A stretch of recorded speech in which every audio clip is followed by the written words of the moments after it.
प्रधानमंत्री मोदी ने रूस के राष्ट्रपति पुतिन से दोस्ती का कर्ज दूसरी बार अदा कर दिया। पहला कर्ज तब चुकाया जब यूएन में रूस के खिलाफ वोटिंग में भारत ने हिस्सा नहीं लिया और अब पीएम मोदी ने रूस के तेल को लेकर अमेरिका के खेल पर पानी फेर दिया। ऐसा कैसे हुआ, देखिए ये रिपोर्ट।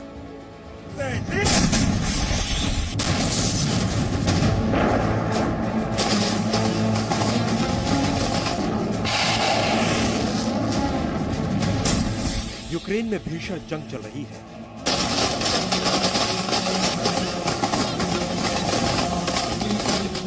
यूक्रेन पर बम बरस रहे हैं।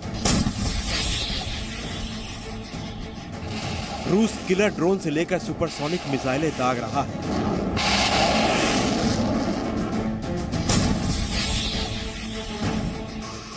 इन सब के बीच रूस अमेरिका और पश्चिमी देशों के कड़े प्रतिबंध झेल रहा है। अमेरिका ने रूसी कच्चे तेल के आयात पर बैन लगा दिया। मकसद था कि रूस पर दबाव पड़े और वो हमले रोक दे, ताकि चौपट होती अर्थव्यवस्था को देखते हुए यूक्रेन के खिलाफ पुतिन अपने कदम पीछे खींच ले। लेकिन ऐसा हुआ नहीं, क्योंकि भारत ने रूस पर ऐसा एहसान किया कि पुतिन गदगद हो गए। भारत ने अपने पुराने साथी रूस से दोस्ती का कर्ज अदा कर दिया। प्रधानमंत्री मोदी ने रूसी तेल पर अमेरिका का खेल चौपट कर दिया है। मोदी के फैसले से भारत की चारों उंगली घी में तो है ही, रूस भी भारत के एहसान तले आ गया है। सुनिए अमेरिका की परवाह किए बगैर भारत ने रूस के साथ क्या किया। भारत ने फैसला किया है कि वो रूस से कच्चा तेल खरीदेगा, वो भी सस्ती कीमत पर। भारत की सबसे बड़ी तेल कंपनी इंडियन ऑयल कॉरपोरेशन ने रूस से कच्चा तेल खरीद भी लिया है। इंडियन ऑयल ने रूस से 30 लाख बैरल कच्चा तेल खरीदा है। इंडियन ऑयल ने यूराल्स क्रूड ऑयल 20 से $25 प्रति बैरल की छूट पर खरीदा है। पेमेंट भी भारत डॉलर में करेगा। इस डील में भारत तक कच्चा तेल पहुंचाने की जिम्मेदारी भी रूस की है। तेल की शिपिंग और इंश्योरेंस की जिम्मेदारी भी रूस की है। भारत को कच्चे तेल की डिलीवरी भी मई में हो जाएगी। सिर्फ इंडियन ऑयल कंपनी ही नहीं, अब भारत की दूसरी तेल कंपनियों ने भी रूस से बेहद सस्ती कीमत में कच्चा तेल खरीदना शुरू कर दिया है।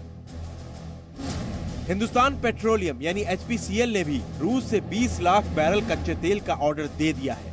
इसके अलावा MRPL यानी मंगलोर रिफाइनरी एंड पेट्रोकेमिकल्स ने भी 10 लाख बैरल रूस के उराल्स कच्चे तेल के लिए टेंडर जारी किया है। MRPL ONGC की ही कंपनी है। यूक्रेन पर हमले के बाद रूस अकेला पड़ गया था। अमेरिका और पश्चिमी देशों ने रूस पर प्रतिबंधों की बौछार कर दी है। इसके बाद रूस ने दूसरे देशों को रियायती दरों पर तेल बेचने की पेशकश की, जिसे भारत ने हाथों हाथ कबूल कर लिया।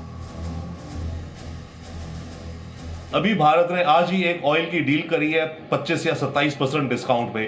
दुनिया में कोई ऑयल नहीं खरीद रहे हैं रूस से, खरीद भी रहे हैं, ऐसी बात नहीं, यूरोप में नो डाउट, पर भारत भी अब खरीद रहा है, कह करके कि भाई जब यूरोप वाले खरीद सकते हैं तेल और गैस, तो हम क्यों नहीं खरीद सकते अपनी जरूरतों के लिए।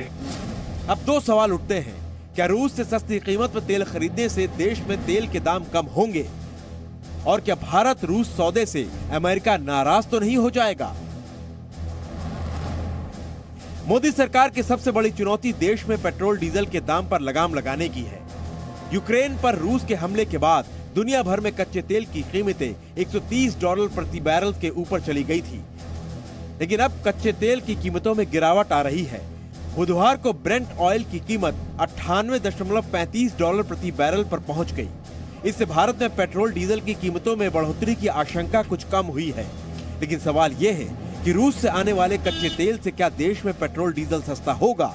इसका जवाब अभी देना मुश्किल है, क्योंकि रूस से खरीदे गए कच्चे तेल की ये मात्रा काफी कम है। भारत अपने कच्चे तेल की जरूरतों का सिर्फ 1% या $45,000 प्रतिदिन ही रूस से खरीदता है। हाँ, अगर रूस से सस्ते दामों पर खरीदारी जारी रहती है तो देश में पेट्रोल डीजल की कीमतों पर लगाम जरूर लगेगा। भारतीय कंपनी इंडियन ऑयल और शायद ONGC अब रूस से सस्ते दामों पे क्रूड ऑयल खरीदने की बात कर रही है और हो भी गया कॉन्ट्रैक्ट। ये कॉन्ट्रैक्ट शायद हमें वर्ल्ड मार्केट का जो रेट है उसे 25 से 27% के डिस्काउंट पे मिल रहा है। परंतु बात यह है कि पिछले कुछ दिनों में तेल की कीमत ऑलमोस्ट 40% या 45% तो तेल की कीमत बढ़ गई है। अब उस 45% बढ़ी हुई कीमत पे 27% हमें डिस्काउंट मिल रहा है। ठीक है, क्योंकि दुनिया में तो अदरवाइज महंगा मिल रहा है, हमें थोड़ा सस्ता मिल रहा है, तो हमें इसका कुछ फायदा होगा। दूसरा सवाल यह है कि रूस से तेल खरीदने में भारत ने अमेरिका की परवाह क्यों नहीं की। इसका जवाब है कि अमेरिका भारत के फैसले से नाराज नहीं होगा। आखिर क्यों अमेरिका भारत से खफा नहीं होगा, तो सुनिए। अमेरिका ने रूस से तेल और ऊर्जा को प्रतिबंधों के दायरे से अलग रखा है। यानी अगर कोई देश रूस से तेल खरीदता है तो अमेरिका उस पर कोई कार्रवाई नहीं करेगा। दूसरा, रूस को डॉलर में पेमेंट को भी प्रतिबंधों से अलग रखा गया है, यानी भारत रूस को तेल की कीमत डॉलर में चुका सकता है। तीसरा, यूरोप के देश खुद गैस की जरूरत पर रूस पर पूरी तरह निर्भर हैं, तो पश्चिमी देश खुद ही रूस से गैस खरीद रहे हैं, तो कोई भारत पर उंगली कैसे उठा सकता है। खुद अमेरिका भी कह चुका है कि अगर भारत रूस से तेल खरीदता है तो अमेरिका को कोई दिक्कत नहीं होगी, क्योंकि ये प्रतिबंधों का कोई उल्लंघन नहीं है। इसलिए मोदी सरकार का रूस से तेल खरीदने का फैसला नफे का सौदा है। रूस से दोस्ती भी निभा दी, एहसान भी जता दिया और सस्ता तेल भी खरीद लिया। Bureau report, ji media. Presenting B News app, available on Google Play and App Store. Download it now.